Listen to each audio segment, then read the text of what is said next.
सभापति महोदय, मैं कुछ बातें ऐसी कहना चाहता हूं जो हम लोगों ने अपनी आंखों से देखा और जिस इलेक्शन कमीशन से हमें ये उम्मीद थी कि निष्पक्ष काम होगा, निष्पक्ष कार्रवाई होगी, वो हमें कहीं देखने को नहीं मिली।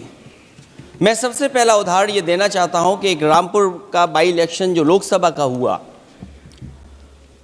जब लोकसभा का चुनाव बाई इलेक्शन रामपुर का हो रहा था तो भारतीय जनता पार्टी की सरकार के मुख्यमंत्री जी और पूरी भारतीय जनता पार्टी ने यह तय किया था कि समाजवादी पार्टी यहाँ से नहीं जीतेगी, यहाँ से भारतीय जनता पार्टी जीतेगी। और ये आशंका हम लोगों को थी कि हर तरीके से हम लोगों को दबाया जाएगा, हर तरीके से चुनाव में धांधली की जाएगी। और जिस समय चुनाव शुरू हुआ वो चीज़ें हम लोगों को देखने को मिली। सभापति महोदय, वोटिंग के दिन, जिस दिन वोट पड़ रहा था, उस दिन हम लोगों ने देखा कि किस तरीके से पुलिस और पूरा प्रशासन इस बात पे लगा हुआ था कि कोई भी वोटर घर से न निकले। रामपुर का बाई इलेक्शन हमने ऐसा देखा जहां पर पूरा पुलिस प्रशासन, भारतीय जनता पार्टी की सरकार ये कोशिश में लगी थी कि मतदाता बाहर ना निकले और पहली बार भारतीय जनता पार्टी वहां से चुनाव लोकसभा का जीती। ये बाई इलेक्शन लोकसभा की बात कर रहा हूं मैं। और एक एक घटना की सूचना हम लोगों ने इलेक्शन कमीशन को दी है। एक एक घटना के पुलिस क्या कर रही है, पुलिस कहां बैरिकेडिंग लगाई है, पुलिस कहां रोक रही है, कौन पुलिस का अधिकारी कहां जा रहा है, डीएम क्या कर रहे हैं, कमिश्नर क्या कर रहे हैं। और उसके बावजूद भी इलेक्शन कमीशन ने एक भी किसी के खिलाफ कार्रवाई नहीं की। अध्यक्ष महोदय, जब हम ये बात समझ गए कि इलेक्शन कमीशन बायस्ड है, अध्यक्ष महोदय, ये जो नए नए लोग इधर से उधर खिसक गए हैं, या ना बोले तो अच्छा ही है। एक मिनट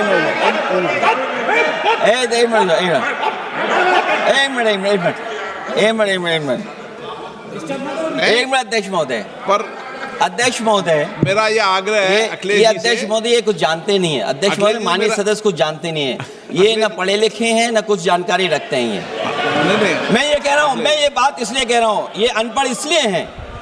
अध्यक्ष महोदय, मैं ये बात इसलिए कह रहा हूं कि जो जो घटनाएं मैं बता रहा हूं, मैंने एक एक घटना इलेक्शन कमीशन को टैग किया है, एक एक वीडियो इलेक्शन कमीशन को दिया है, एक एक पत्र लिखा है इलेक्शन कमीशन को।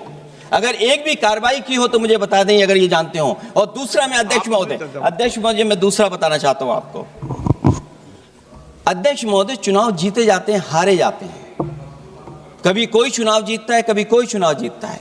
एक समय था जब हम लोग कांग्रेस पार्टी से लड़ते थे, और एक समय आ गया कि जब हम आपसे लड़ रहे हैं चुनाव, कभी ये जीतते हैं, कभी वो जीतते हैं, कभी मैं जीतता हूं।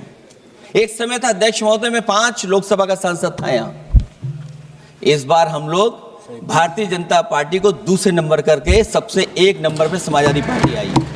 और अध्यक्ष महोदय, ये जहां से आपने कम्युनल पॉलिटिक्स शुरू की थी, जहां से आपने कम्युनल माहौल बनाया था देश में, उस अयोध्या से अगर कोई जीता है तो हमारे समाजवादी पार्टी के अवधेश जी जीत करके आए हैं। ये चुनाव जीते जाते हैं, हारे जाते हैं, लेकिन जिस संस्था की जिम्मेदारी निष्पक्ष रहना, वो आखिरकार संस्था निष्पक्ष क्यों नहीं है, सवाल ये है। मान्यवर, 2004 में गहन पुनर्निरीक्षण समाप्त हुआ, तब डॉक्टर मनमोहन सिंह जी प्रधानमंत्री थे। तो 2, 3, 4 का एक गहन पुनर्निरीक्षण हुआ, एसआईआर हुआ। उसमें 2 साल एनडीए के प्रधानमंत्री थे, भाजपा के थे, और 1 साल डॉक्टर मनमोहन सिंह। 2004 के बाद सीधा 2025 में गहन पुनर्निरीक्षण हो रहा है, और इस वक्त हम हैं। एक पूरा गहन पुनर्निरीक्षण एसआईआर की प्रक्रिया का आज तक 2004 तक किसी भी दल ने विरोध नहीं किया है, मान्यवर, क्योंकि ये चुनाव को पवित्र रखने की प्रक्रिया है, चुनाव के उद्देश्यों को, लोकतंत्र को स्वस्थ रखने की प्रक्रिया है। अगर लोकतंत्र में चुनाव जिसके आधार पर होते हैं वो मतदाता सूची ही प्रदूषित है, तो चुनाव कैसे साफ और सुथरे हो सकते हैं? माने समय समय पर मतदाता सूची का गहन पुनर्निरीक्षण जरूरी है, इसलिए चुनाव आयोग ने फैसला किया कि 2025 में इसको किया जाएगा। मान्यवर, एक बीच में एक घटना मैं जरूर कहना चाहूंगा। 2010 में एक चुनाव आयुक्त महोदय ने निर्णय किया कि रिटर्निंग ऑफिसर को मतदाता सूची में से नाम काटने का अधिकार नहीं है, और उसके बाद से किसी की मृत्यु हुई तो भी नाम नहीं कटते थे, कोई एक क्षेत्र से दूसरे क्षेत्र में गया तो भी नाम नहीं कटते थे, एक व्यक्ति का ट्रांसफर हो गया तो कोयम्बटूर से वो शिमले चला गया, भारत सरकार का कर्मचारी है, तो उसका नाम कोयम्बटूर में भी रहता था, शिमला में रहता था, क्योंकि 2010 में मैं बताता हूं किसे, मैं बख्सूंगा नहीं, आप चिंता मत करो, क्योंकि 2010 में एक व्यवस्था हुई कि किसी का नाम नहीं काट सकते, और उस वक्त भी कांग्रेस पार्टी की सरकार थी। तो एक गहन पुनर्निरीक्षण क्या है? मानिए, एक गहन पुनर्निरीक्षण है कि जिनकी मृत्यु हो गई उनके नाम कट जाए, जो 18 साल से बड़े हो गए उनके नाम जोड़ जाए, जो किसी भी प्रकार से 2 जगह मतदाता है उनके नाम कट जाए, और जो विदेशी नागरिक है उनको चुन चुन कर डिलीट किया जाए।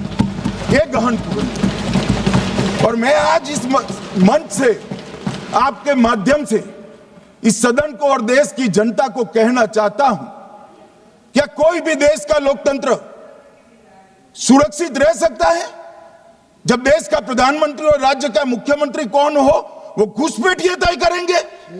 मान्यवर, नहीं रह सकते। एक मतदाता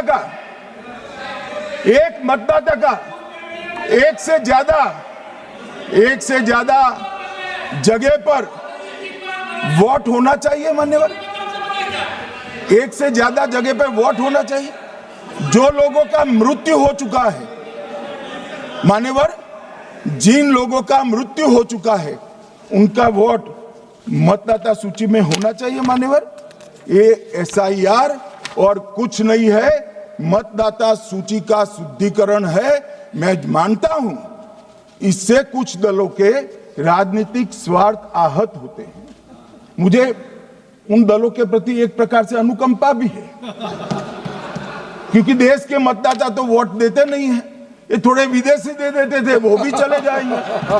मगर मान्यवर, क्या हमने भारत के नाते निर्णय करना पड़ेगा कि इस देश की संसद को चुनने के लिए, राज्य की विधानसभा को चुनने के लिए विदेशी को वोट देने का अधिकार देना है या नहीं देना है? और मेरा मत है, मेरा विनम्र मत है मान्यवर, कि ये नहीं देना चाहिए।